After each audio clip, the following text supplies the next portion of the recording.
Okay. Shantanu will be our next speaker, and he'll be speaking on pseudo-deterministic construction of irreducible polynomials. Thank you. So, so the title seems to suggest here that there is some construction of irreducible polynomials going on. So I'll just begin by defining what these are. So, so we say polynomial f of x is irreducible if it doesn't split as if it doesn't have like non-trivial factors. So we can't write f as g into h, where g and h are non-constant polynomials. And throughout this talk, I'll be working over this finite field fq. So if you're not familiar with it, a finite field fq is a field with q elements, and you can think of q being a prime. So in that case, it will be a field. It will be a set of elements 0 to q, set of integers 0, 1 to q minus 1, and bit mod q element defined on it. So the f of x polynomial, you can think of the coefficients coming from 0 to q minus 1 with a normal mod q arithmetic. So you can think of these irreducible polynomials as analogues of prime numbers or integers, like as in prime numbers also can't be factors, non-trivial. So as an example, you can look at the polynomial x squared plus 1. So over f2, so f2 is just mod to arithmetic. So x squared plus 1 is just x plus 1 whole square. So when x plus 1 whole square is x squared plus 2x plus 1. But 2 is 0 in mod 2, so it's not irreducible. But over f3, the same polynomial is irreducible because there are no way to factorize it. Okay. And x plus 1 is irreducible over all finite fields because all linear factors, if you try to factor a linear factor, one of them will be a constant polynomial, and this is both has to be non-constant. So I hope the irreducible thing is clear. So the question that we care about is there an efficient algorithm for constructing an irreducible polynomial of degree d over finite field fq? Okay. So what that means is, formally, I'm given an input degree d and a finite field fq, and the algorithm with this input should output some degree d irreducible polynomial over fq. Okay.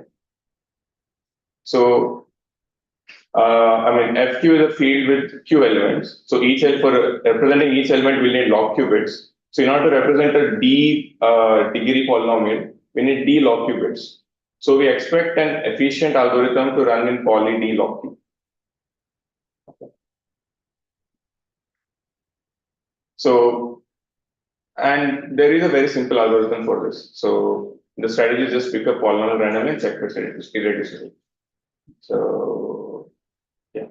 So the step one is just pick a polynomial f of x of degree d or fq at uniformly at random and check if f of x is irreducible. Okay, and why does this work? This works because approximately 1 by d fraction of degree d polynomials or fq are irreducible.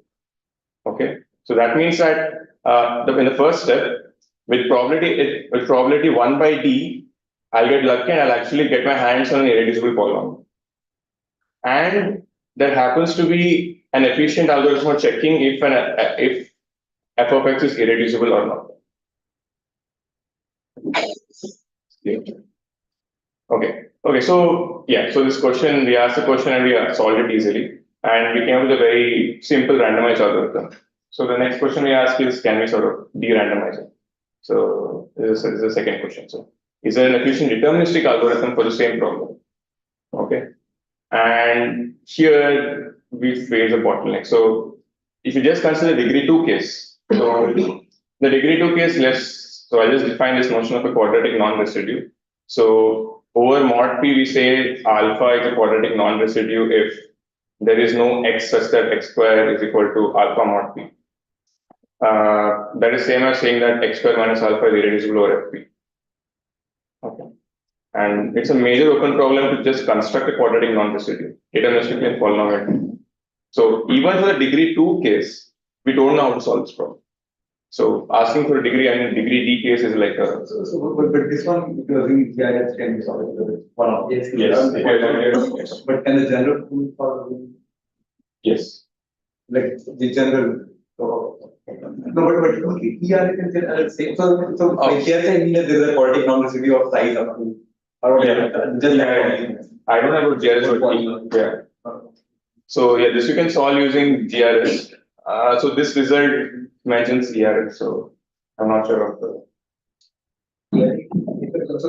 So my query is from layman understanding of the only consequence of GRS that matters for algorithms is that there were polynomials polynomial.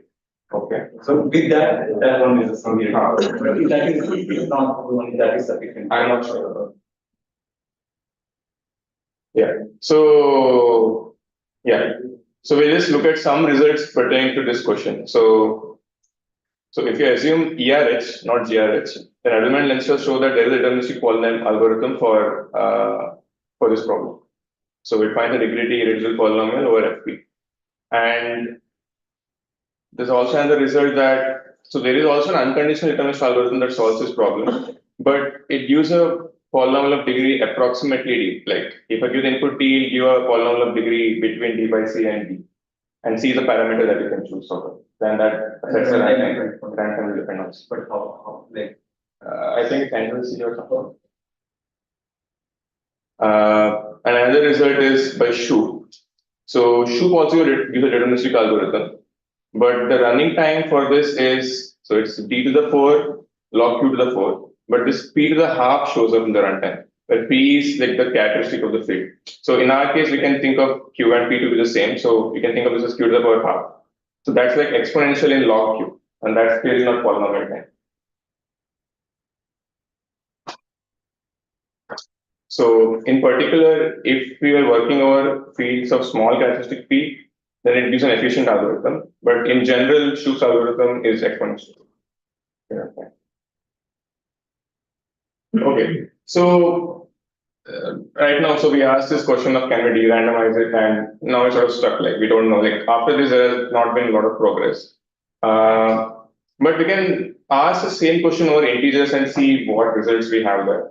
So let's just see. So is there an efficient deterministic algorithm constructing an n-bit prime number?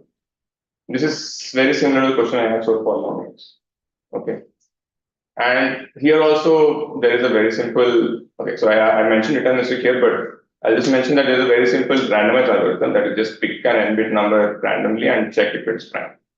And the prime number theorem, 1 by n fraction of n-bit numbers are prime. So we'll be very lucky in the first one and we'll get a prime. This is a very fast AKS algorithm to check if it's a prime. But here too, there is no known efficient deterministic algorithm for constructing it. Like the fastest algorithm runs in like 2 to the power n by 2 or something. Yeah, so, but I consider the question over integers because recently there has been some progress towards it. So let me mention this one. So there has been a pseudo-deterministic construction of prime numbers. So what does this mean? A pseudo-deterministic construction means that we come up with a randomized algorithm, but for a given input n, with high probability will output a same n-bit prime number. Okay, with the caveat that this algorithm works for infinitely many values of n, not all values of n.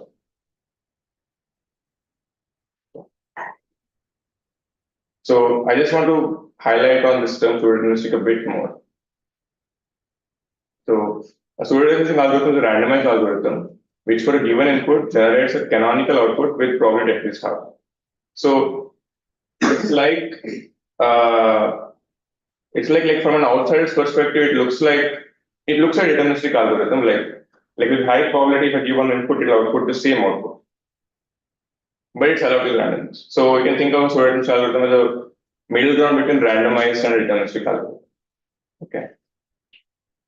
So the result I mentioned previously. So it can be seen as a polynomial-time pseudo-deterministic algorithm for constructing n-bit prime numbers, but over this infinitely often regime. That is, it works. So it works for infinitely many values of n, not for all values of n. And this is a serious caveat because infinitely many values of n doesn't even tell me that it's like for a good chunk of n. It just says that it's just infinite.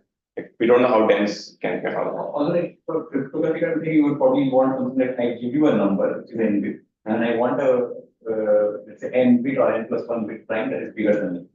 Yes, this doesn't do it. this doesn't, and that is also, Yeah. I mean, So because we don't know what values of n is. I'm sorry. the randomizer will solve that also. Yes. Okay. Yeah. But This doesn't. Yeah. So this we don't have any control over like what this thing is.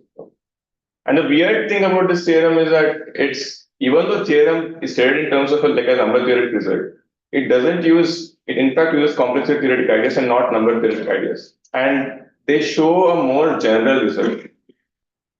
So I've written it a bit vaguely. like with the perverse question, is it the case that the set of those n for which it works is that what? Like I said, it's a perverse question. Like the set of those n for which it works, it don't. Is that itself like a bad set? Like it's like not defined properly or like. So it comes out of some. So you assume that a certain problem is hard, which means that for every small, or every efficient algorithm, there is an infinite sequence of inputs. Oh, that will fail. It's that sequence of inputs that requires work. It's morally as an. Yeah. Yeah. Morally, it is as an. Yeah. Yeah. So what this shows is that if you have a set queue of strings that are dense, and so by dense it means that if you look at all strings of but for every algorithm that sequence can be different. So then oh, you then take some subsequencing there. No, I mean, okay, so then for every no, so it's not in P. So yeah, so they work with maybe some so then you take some diagonal something like that. So polygons for every algorithm, there's some infinite sequence for which that algorithm will come. But this sequence can be different for it. But here is one thing. So that probably some diagonal. Yes. Okay, so it is diagonal. It is something here. Actually, even algorithm there is a sequence of aims and related words for every small you can just take those instead of The whole part.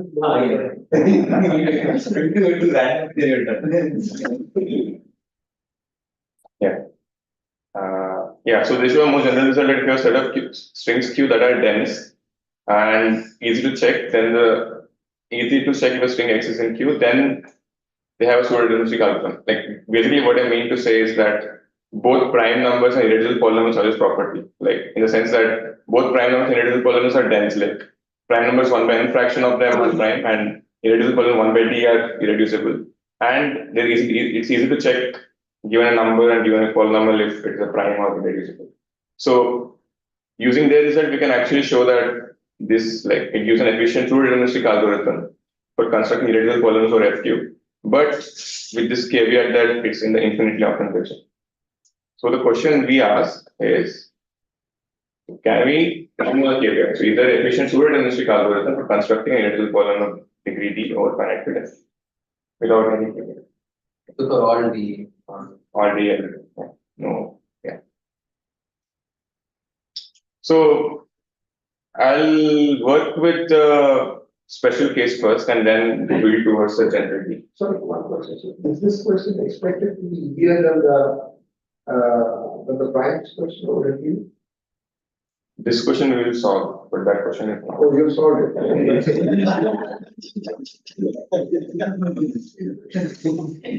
Maybe that one is easier to solve that.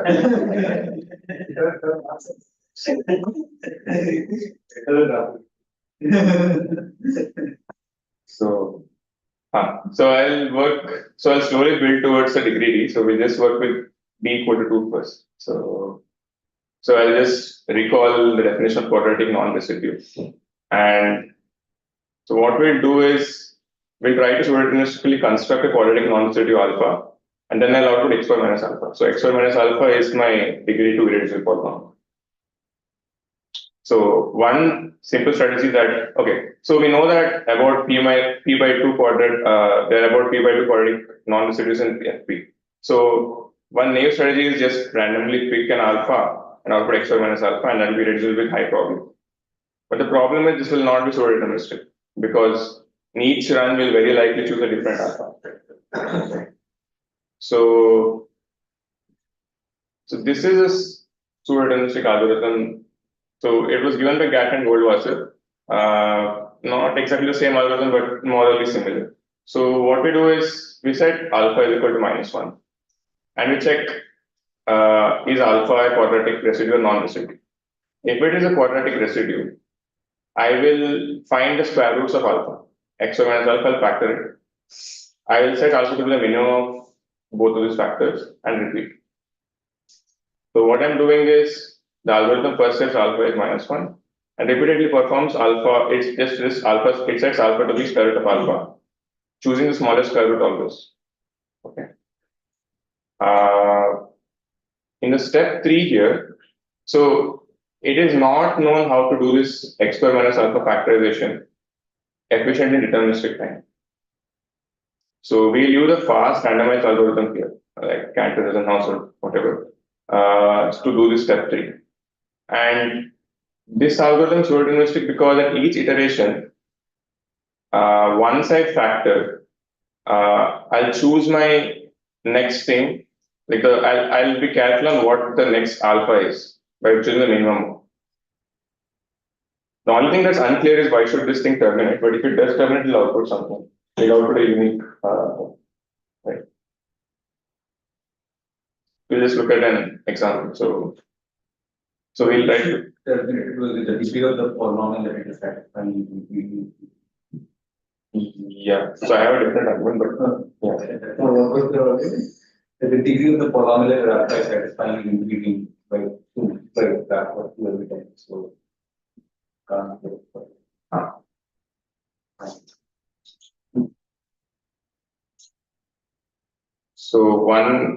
So just a running example of the previous algorithm. So let's say I want to consider degree to be reducible over F73. 73 is a prime here. So I start with x squared plus 1. I factor it. So it factors with x minus 46, x minus 27. I choose the smaller factor, x minus 27. Then I try to factor x squared minus 27. And again, I choose a smaller factor. And it turns out that 10 is a quadratic non-residue. So x squared minus 10 is irreducible. So that's how the algorithm runs. So termination of the algorithm, so I think it's similar to what you said, but maybe in a different language. So what we can see is that, so we look at the order of an element. So order of an element is the smallest k such that after the k is 1. So what we can see is that the order of beta becomes twice than the order of alpha. And by Lagrange's theorem, we know that order of alpha has to divide the multiplicative group size. So this cannot happen. that's why for important to start in -1. So putting this term like this. Sorry? You have to, it's important to start from 1 but -1. Yes. So but then why or order also. Yeah. Order. So that's the while determinant at most law of iteration. So it's polynomial time. Okay. So now we have constructed for degree 2. So we'll just build slowly towards the general thing. So I'll try to now construct a degree 6 irreducible polynomial over F73. So yeah, so from now the slides will be handwritten. The problem becomes harder. Okay. So this is a bit weird. So now what I do is, like, it won't be clear why this works, but we'll see. So I'll first prime factorize 6. So it's 2 and 3 are its factors. I'll consider degree 2 irreducible and I'll consider degree 3 irreducible. And then I'll compute like something called the composed sum of them, F plus G. And I say that this is the required degree 6 irreducible polynomial. So we'll see step by step why this sort of works. What is composed sum? I'll define it later. So this thing we already computed in our example. So to consider degree 3 irreducible is exactly same as how we computed this. So we start with the degree 3 irreducible over, we start with x cube plus 1, we factor it, we choose the smallest factor, then we do x cube minus 9, we factor it, we choose the smallest factor, until we get a cubic non-residue, then x cube minus 36 is irreducible and solve them. So we have now 70. Oh yeah, I'm working on that.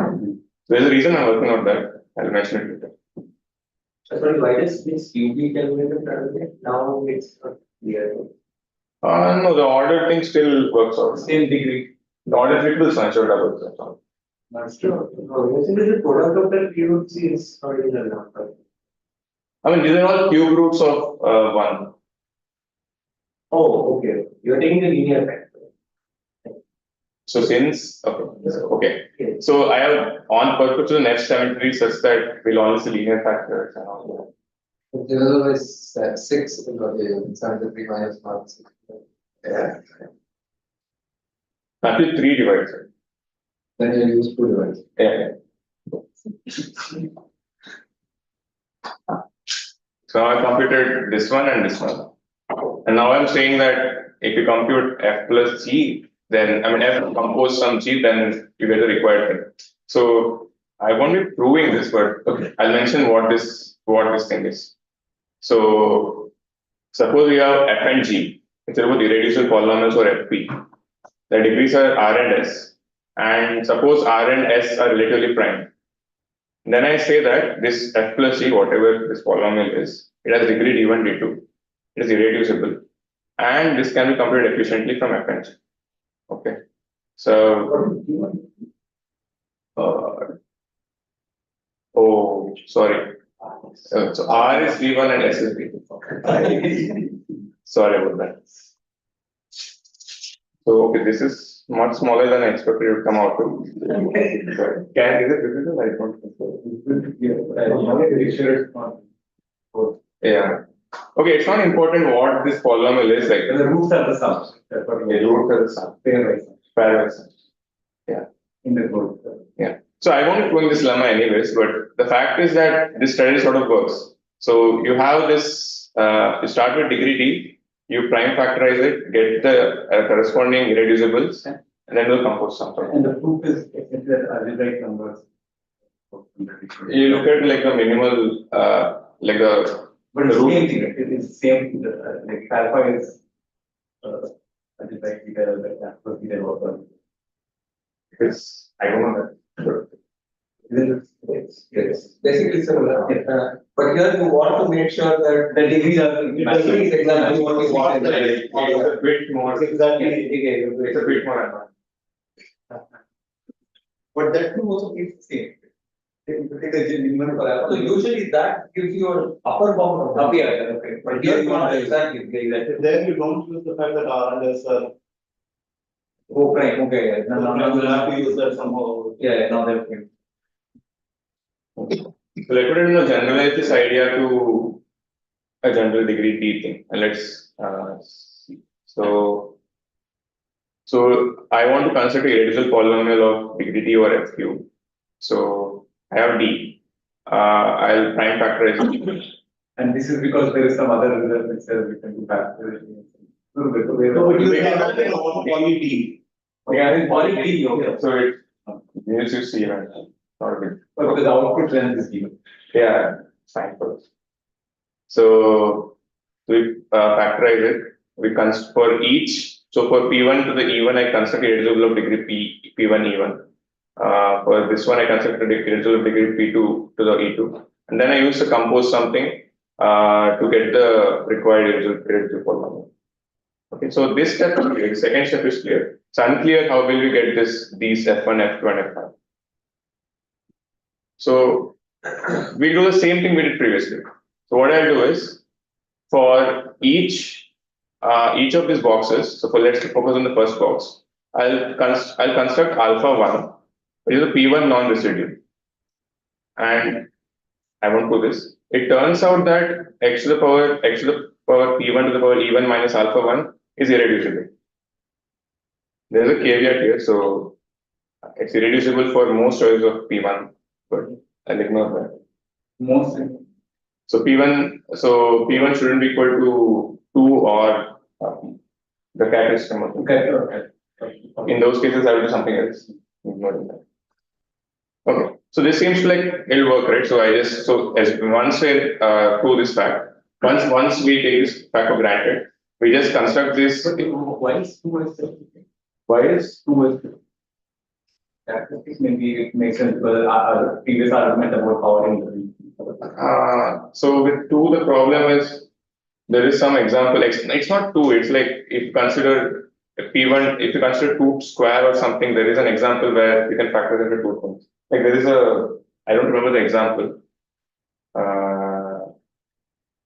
But even this is not clear. No, like I have just told this statement, but this itself is not. No, it's not clear, but at least it's believable that the characteristic would be a problem because of the powering. Yeah, but I am not sure how to convince you now. Okay, there is an example. Only for 2 somehow. Only for 2, there is an example that breaks down, like that push will break. You not use randomness, right? I have factored multiple times. No, How will I find alpha? So how will I, there was this thing of going from alpha to square root alpha. Yeah. That required a factoring. So how will I find this alpha and alpha to alpha? That's the problem. Okay, so once I take this fact for granted, it seems like everything works. But this approach has like 2 serious problems. One is that this alpha 1, that is a P1 non-residue, it might not lie in FQ. Right? Like FQ might not have any P1 non-residue. In that case, I can't do this. So these things are not valid, what I've done. Like this x to the P1 to the E1, like this alpha 1 doesn't even exist, so this polynomial is not well defined. So what we do then is, this becomes slightly more complicated. So it is true that the P1 non-residue might not be in FQ, but if I go to an appropriate extension of FQ, I will get some P1 non-residue alpha. Does that make sense? So I'm not told how will I get my hands on K1, but is it believable that if I go to an appropriate extension, I'll get an alpha? So the basic problem here is that, if P1 doesn't divide Q minus 1, then this will happen, like P1 non-residue will not exist. So I just go to an appropriate extension until, so this extension will have size P to the K minus 1 or something. Until P1 divides that, I'll keep doing. I go to that extension. This uses the fact that this has to stop somewhere. This is some arithmetic progression. It will stop somewhere. It's just an order of, so P1 has to divide Q to the P1 minus. This is X problem. Yeah. So I went to the wrong side. No, but this will be irreducible in the, so this thing might have coefficients in the extension. Yeah, but it will reduce. Irreducible, but to get it down there, the degree might increase. Because now I'd have to do some whatever or n or k. No, he has that polynomial which is irreducible in that large field. But yeah, Coefficients also in that. it has put in the last field also. I agree. So now I have in the second level, I have x to the P1. Alpha 1 is the first. Yeah. Yeah. And alpha 1 lies in the last field. F1 might have. No, he hasn't told what is F1 at all. It will be constructed from the same factoring. No, F1 Oh, is so not. alpha 1 will be just the non-residue. Okay. Yeah, alpha 1 is the non-residue in K1 also. Alpha is the non-residue in K2 and alpha is in KR. Yeah. So these are the polynomials. So if you're allowed to work in a suitable extension, Yeah. actually they're all different extensions. Yeah, so this extension is not given to me. I have to find an extension and work with it. But actually you can choose the same extension. Because you just need to see something in fact that divides all. You could, but that's unnecessary, bro. We can work with different extensions. So now what? So now what we have is, so problem number 1 is I have to get my hands on K1, K2 and KR. No, so suppose that is there. So now you have something, but alpha 1 is possibly in K1. Yeah. So now the problem is, so now it's like, so having my hands on this polynomial is like, how do I explain this? So okay, now I want to construct a P1 even degree irreducible over FQ. So with this polynomial, I get, so if I mod K1 with this polynomial, I get a larger extension. Yeah. That which contains an FQ extension of this P1 even degree. So now the problem is from that extension how to come to this extension canonical. Okay. So I promise you that can be done also. I can't show it now, it's a bit complicated. Is it just that to take a degree irreducible in some extension? You want to factor it at a lower degree extension of the. Yeah. And if the degree of this extension divide that degree, then the factorization is nice. Okay. Yeah. Yeah, yeah. Version of that, this fact, yeah. It's fairly known actually. So I sort of pretty difficult to fit it in. But this is standard. This fact is standard. Using it here. Yeah. Yeah. But this is essentially the high level algorithm of what's happening. And this is the point, like, so there's some things, I mean, like, there are many versions of alpha 1 is all the same from the point of view of the original key. So, like, yeah, they're all. But this alpha has shown canonically. Like In the K1. Yes. But then for some alpha, there is all its conjugates also. Yeah. And minus the direction of two polynomials lying in this. Yes. Oh, this one. So that is clear, no? Why is that clear? So if you look at f of x, yeah. All the coefficients will be some elementary symmetric thing. So the roots will be alpha plus beta to the power q per I for all I, and that looks like alpha to the power q per I plus beta to the q per I, something like that. You can think of alpha beta, sorry. So think of alpha as roots of f of x and beta as roots of g of x. And so the roots of f of x looks like alpha to the q square. This looks like yeah, that's it.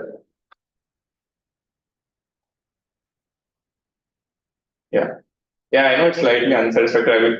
I have given a very high level overview. So this strategy entirely is like this is like the strategy that Shoup used to get a deterministic algorithm.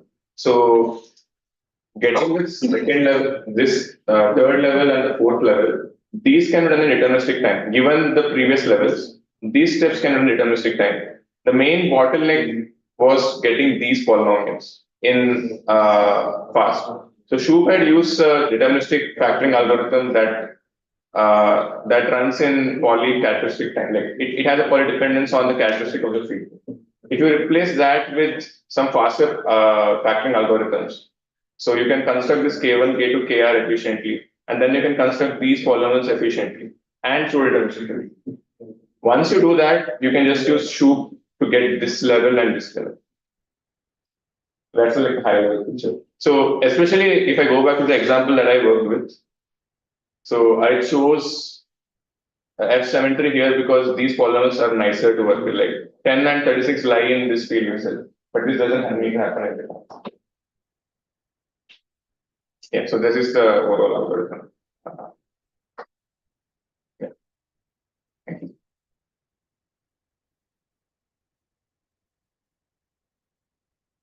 Any more questions? One small question. Was D, you split it into prime factors? Yes.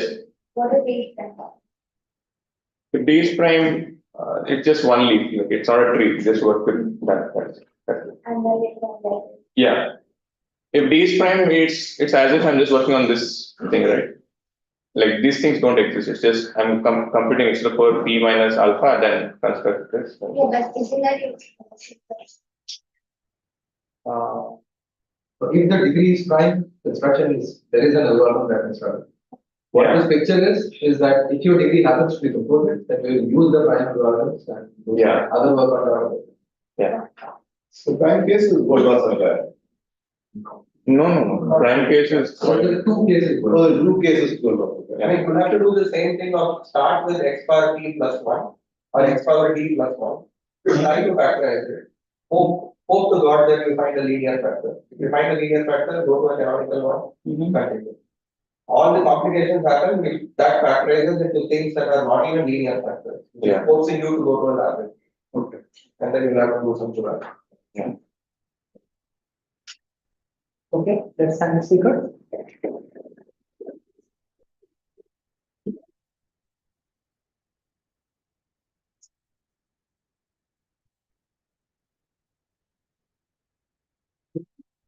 Someone, I was confident that it's very hard. Someone said something. Long time back. That's the question from a long time back. Oh. So let's not